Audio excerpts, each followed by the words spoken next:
चेतन सिंह आप ही के लिए लेके आया हूँ आपके ही काम की बात। सबसे पहले तो जो मेरे इस चैनल पर नए हैं उनसे मेरी रिक्वेस्ट है कि वो सबसे पहले तो चैनल को सब्सक्राइब कर लें, साथ ही वीडियो को लाइक कर दें।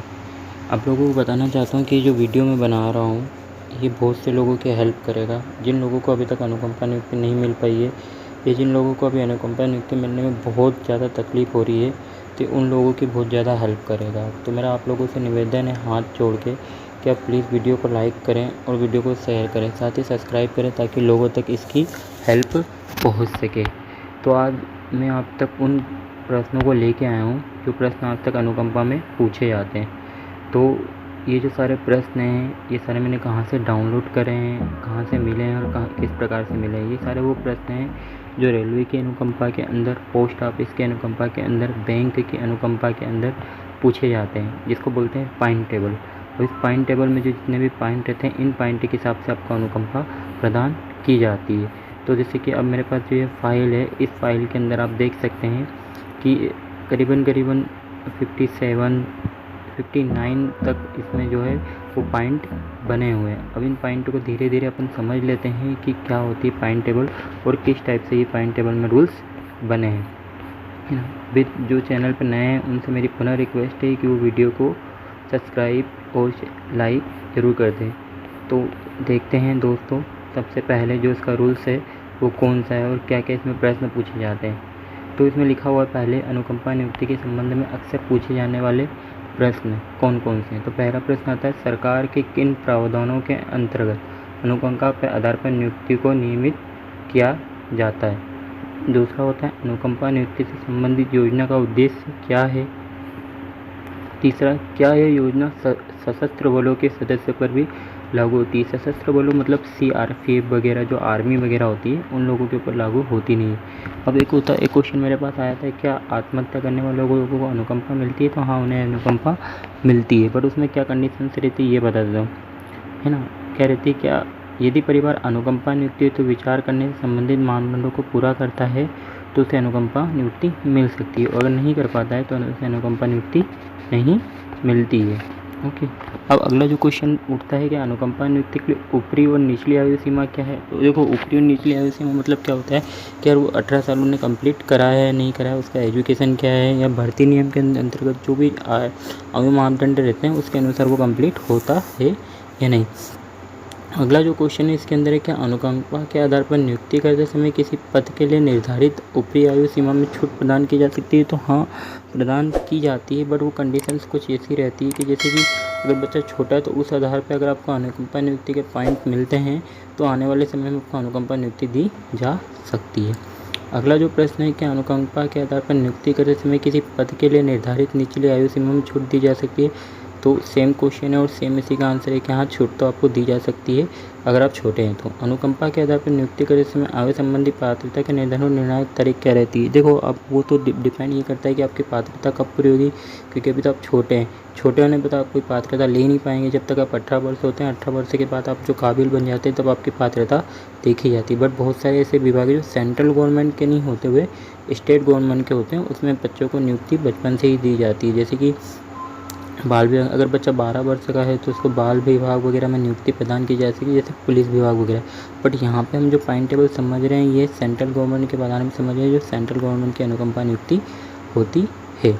अगला जो प्रश्न है अपने पास में, ऊपरी आयु सीमा में छूट देने के लिए सक्षम पदाधिकारी कौन है। तो फिर सक्षम पदाधिकारी वो होता है जो आपके विभाग का सबसे उच्चतम अधिकारी होता है, उसका फैसला होता है कि कितनी अनुकंपा में छूट दी जाना चाहिए या नहीं है। अब जैसे सबसे लंबी उम्र क्या होती है कि आप देखो 35 या 40 या 50 साल के अगर आप उस वक्त अनुकंपा नियुक्ति के लिए आवेदन कर रहे हैं कि नहीं हमें अब अनुकंपा नियुक्ति चाहिए, तो उस टाइम तो आपको अनुकंपा नियुक्ति नहीं मिल पाएगी ना, क्योंकि आपकी जो तो उम्र कंप्लीट हो चुकी है। अब आपको अनुकंपा नियुक्ति कैसे मिलेगी, है ना। तो अगला जो क्वेश्चन है, आश्रितों को अनुकंपा नियुक्ति देने पर विचार करते समय चिकित्सा के आधार पर सेवानिवृत्त हुए सरकारी सेवक के मामले में आयु सीमा में कोई प्रतिबंध है।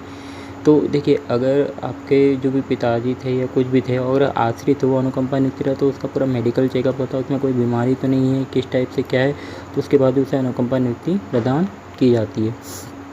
अगला जो प्रश्न है, अनुकंपा के आधार पर नियुक्ति के लिए परिवार के आश्रितों के सदस्य के रूप में किन पर विचार किया जाएगा। देखो, अब अनुकंपा नियुक्ति किन को मिलती है ये प्रश्न भी इसके अंदर दिया है, तो इसके अंदर भी क्लियर हो जाता है।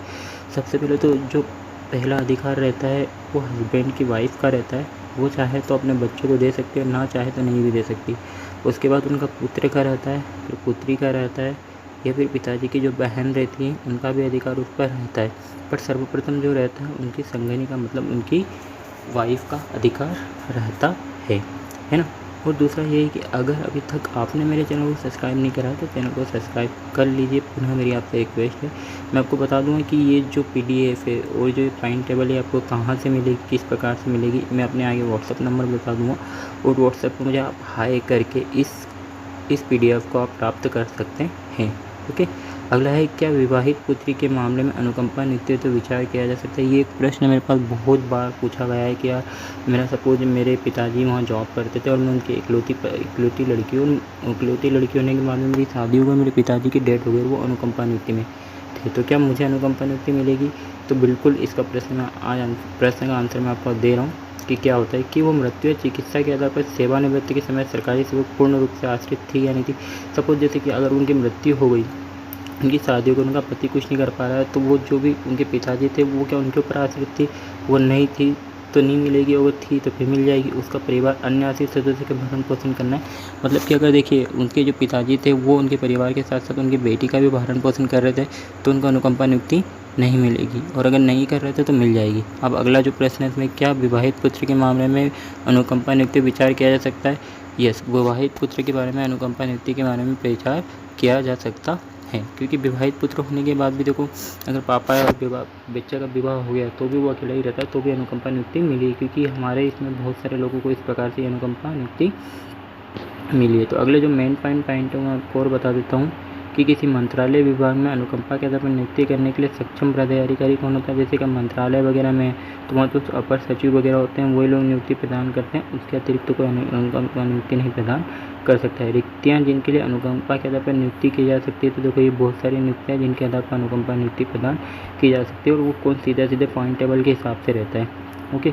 अब जो अगला क्वेश्चन होता है, क्या भविष्य में किसी रिक्त पद के लिए अनुकंपा नियुक्ति की जा सकती है। जैसे अगर आपने क्वेश्चन बनता है यहाँ पर कि अगर आपने एक बार अनुकंपा नियुक्ति के लिए आवेदन कर दिया है और अगर आपको अनुकंपा नियुक्ति मिल गई तो आप दूसरी बार पुनः उसी अनुकंपा नियुक्ति में किसी और पद के लिए आवेदन नहीं कर सकते हैं। क्या अनुकंपा नियुक्ति के लिए आरक्षण रोस्टर लागू होता है। तो ये अनुकंपा नियुक्ति के लिए आरक्षण रोस्टर लागू नहीं होता है। जो अनुकंपा नियुक्ति से समान का अनुकंपा का मतलब होता है अनुधनकंपा, मतलब संवेदनाओं के साथ आपको अनुकंपा प्रदान की जा रही है, तो इसमें आरक्षण बहुत कम तरीके से लागू होता है। ओके। उसमें गरीबी वगैरह देखा जाता है जो पॉइंट टेबल के हिसाब से रहता है। क्या कोई व्यक्ति जो किसी पद की शैक्षणिक अर्हता पूरी नहीं करता अनुकंपा के आधार पर नियुक्ति किया जा सकता है। अगर उसकी शैक्षणिक योग्यता नहीं है तो उसे अनुकंपा नियुक्ति प्रदान नहीं की जा सकती, बट हाँ उसको एक बेस में अनुकंपा नियुक्ति प्रदान की जा सकती है, क्योंकि अनुकंपा का नियम जो है कि जो सबसे छोटा पद रहता है उस पद पर भी आपको अनुकंपा नियुक्ति प्रदान की जा सकती है। अनुकंपा नियुक्ति के मामले में विचार करने के लिए सही सीमा, देखो ऐसे तो कोई सही सीमा नहीं रहती है, बाकी देखिए अब मिनिमम सही सीमा आजकल 7 साल बोला जाता है, बट उस समय अगर किसी कोई बालक छोटा होता है तो उसको उसका समय अवधि दे दी जाती है कि जब भी बड़ा होगा उस समय उसको अनुकंपा नियुक्ति प्रदान कर दी जाएगी। ओके। अगला जो प्रश्न है, नियुक्ति के विलंब में आने वाले अनुरोधों पर विचार कर सकते हैं। देखिए मैंने यहाँ तक देखा कि बहुत बार लोग क्या फाइल अप्लाई कर देते हैं अनुकंपा की, बट उनके मामले में कोई फैसला नहीं हो पाता, तो ऐसे मामले में अदालतों के पास जा सकते हैं, RTI लगा सकते हैं। इसके बाद में जो अगला वीडियो बनेगा वो RTI के बारे में वीडियो बनूंगा, किस प्रकार से आपकी अनुकंपा की अपने फाइल लगे और अभी तक आपको कोई जानकारी नहीं है और आप वहाँ बार बार पूछ रहे तो भी विभाग आपको यह कह रहा है कि यार आपको अनुकंपा नियुक्ति नहीं मिल सकती, वो आपको तरह तरह के सवाल बता रहा है, रूल्स बता रहा है, तो भी आपको अनुकंपा नियुक्ति के बारे में कुछ पता नहीं चल पा रहा है। तो जो मेरा अगला वीडियो रहेगा वो RTI के बारे में रहेगा और RTI क्या होती है, किस प्रकार से रहती है और किस प्रकार आपको लगानी होती है, ये सारी की सारी चीज़ें मैं आपको वहाँ बता दूंगा। और एक चीज़ है कि पहले पेंशन मिलती थी अनुकंपा के बाद में लगने के साथ में, बट वो अब अनुकंपा मिल जाती है तो पेंशन का पूरे तरीके से प्रावधान खत्म हो चुका है। ये प्रश्न भी मेरे पास में आया था।